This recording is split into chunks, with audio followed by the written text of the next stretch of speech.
Bom, Carlos, quase 80 anos depois, né, ainda existe um culto ao Mussolini na Itália considerável, você diria? Não. 100 anos depois, não tem esse culto mais. Tem, assim, uma certa nostalgia por parte das pessoas mais idosas, assim como no Brasil tem nostalgia por parte de algumas pessoas, a ditadura militar, né? Até do presidente da República. Mas eu diria mais da base da população. Mais que existe uma população de uma certa idade que lembra com uma certa saudade daqueles anos. Mas eu não diria, não existe nenhum risco de ruptura democrática, até porque, lembrando, todas as ditaduras da Europa, inclusive a fascista, chegaram ao poder não via eleitoral, chegaram ao poder com golpe de Estado. O Mussolini chegou lá com uma marcha em cima de Roma, né? Nenhum líder, o Franco tem uma guerra civil, nenhum líder chegou ao poder de forma democrática. Hitler também nunca ganhou as eleições. Ele foi nomeado por causa da violência que estava acontecendo em janeiro de 33. Assim como o Mussolini. Mussolini, exatamente, foi uma violência que levou ele para Roma de forma forçada, né, com a marcha de camisas negras em cima de Roma.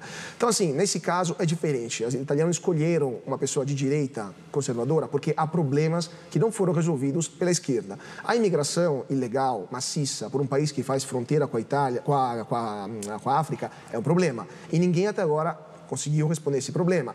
O problema do declínio demográfico é um problema, e isso também tem um impacto econômico. É o problema da criminalidade organizada ou do excesso, por exemplo, de drogas que estão invadindo as ruas da Itália, é um problema. Então, assim, temos questões que os governos anteriores não deram respostas. Os italianos, depois também de 2 anos de pandemia que devastou a economia italiana, porque a Itália, lembramos, foi o primeiro país a entrar em lockdown e o último a sair. Não teve uma redução no número de mortos considerável, inclusive foi maior do que o Brasil per capita até o final da pandemia, e o PIB da Itália diminuiu o dobro do que o Brasil. Aqui caiu 4%, lá caiu quase 10%. Então, foi uma devastação para bares, restaurantes, atividades comerciais.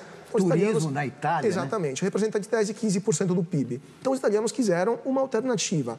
O único partido que apresentava essa alternativa era, evidentemente, a Giorgia Meloni, e os italianos, evidentemente, não viram nenhum risco à democracia, porque não é que todo mundo ficou doido na Itália ou decidiu botar a camisa negra. Não é isso. É simplesmente uma eleição, tem alternância de poder. E Verônica, nos últimos tempos, né, dirigentes como, sei lá, o Trump, o Putin, o Orbán, né, da Hungria, o próprio presidente Bolsonaro têm sido rotulados como fascistas, né, por política de imigração, inclusive, né, ou nacionalismo exacerbado, talvez fosse mais o caso aqui no Brasil, né? Você acha que essa associação fascismo com esses dirigentes, ela faz sentido? É fascismo mesmo? O Carlos deu um dado importante também. A gente fala em fascismo para governos que não são democráticos e o Bolsonaro se elegeu, mas ele tem inspirações fascistas nas suas ideias, nos seus comportamentos, né? E não só ele, como os outros líderes que você citou. São personagens autoritários, né? Que estão na democracia, no caso do Bolsonaro, né? Nós estamos falando de, quer dizer, Estados Unidos e Rússia, né? Nós citamos 2 personagens que são...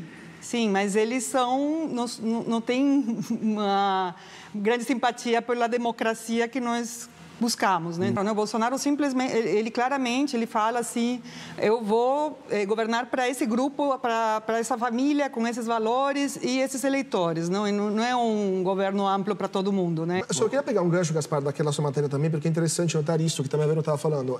Partidos fascistas de verdade, ou que são perigo para a democracia, ou líderes, são aqueles que, depois de poucos meses no poder, acabam com a imprensa, acabam com a liberdade de expressão, com organizações sindicais, etc. E a gente viu isso na Rússia. Demorou alguns anos, mas o Putin fez isso. Vimos isso na Turquia, por exemplo, que é o país que mais prende jornalistas no mundo. Mas outros partidos, outros líderes de direita, até direita assim, mais contundente na Europa, nunca chegaram a fazer isso. Nem o próprio Viktor Orbán chegou a prender jornalistas, ou a proibir imprensa ou lideranças da sociedade civil organizada. Então, a gente acha que devemos ponderar também o comportamento de alguns líderes, onde de fato há um risco para a democracia, que a gente vê, que é evidente nos comportamentos deles.